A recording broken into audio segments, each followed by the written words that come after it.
Oh, all right. This is very last minute. Sometimes we're on top of things in the Dugan household. It's I don't know. I feel like the mess is never going to end. But Halloween construction, we had a friend ask if we were doing a costume this year, and I normally do hints and then like announce it and then do videos about construction project, all things Halloween.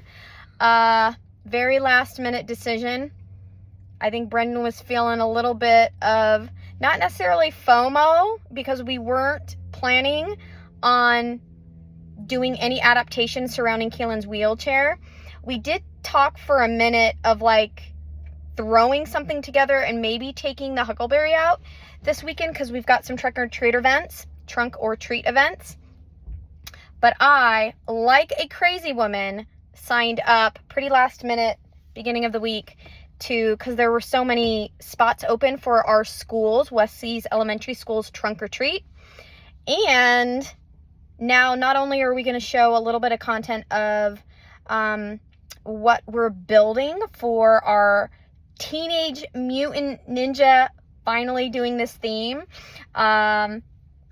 Wesley picked Teenage Mutant Ninja Turtles. So excited. Kaylin loves pizza. Don't worry, it was easy to get her buy-in. Yeah, ooh is right. Pizza will be involved. We're bribing, of course. We don't do a ton of actual trick-or-treating. Our neighborhood is fantastic. So we do like a quick loop.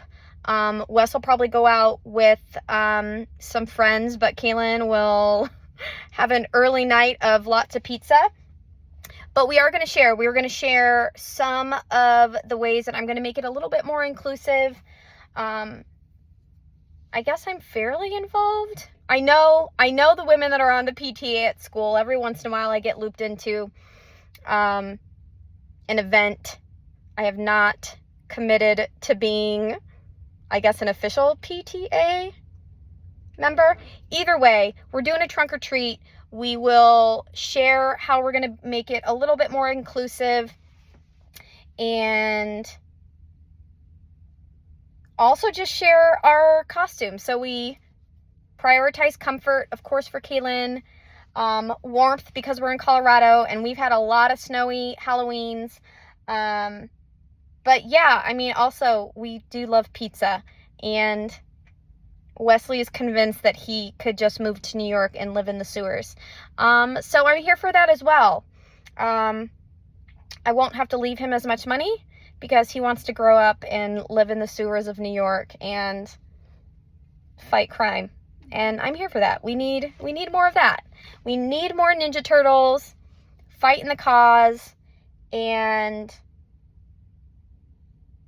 Brendan is starting construction, so I have to send him a quick text to make sure to take some photos and some filming so that I can share it with you guys. But we are a big cardboard family, and it's all hands on deck.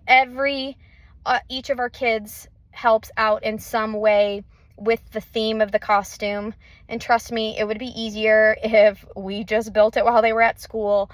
But me and Brendan both grew up putting a lot of, we'll call it effort, into homemade costumes. That means we were poor. We grew up poor. We made our own costumes. And for both me and Brendan, those are some of our fondest memories of growing up. So that's why we do it. Doesn't mean you have to. And how incredible is it that you can get adaptive costumes available online and in some stores. Target probably has the largest selection that I've seen, but there's also organizations that do really elaborate costumes. So if you have a kiddo that loves themed, or just you think would like the concept of having a really, really cool Halloween costume, I'm going to tag the company that I know of that has done some really, really cool ones over the years, and they are elaborate. I'm talking Star Wars themed, Batmobiles, like really, really cool ones. And I will have to double check where they are locally. I think they're a California company, but I'll tag them, look into them, because they do gift these. So maybe planning for next year. But I've always loved Halloween. Before we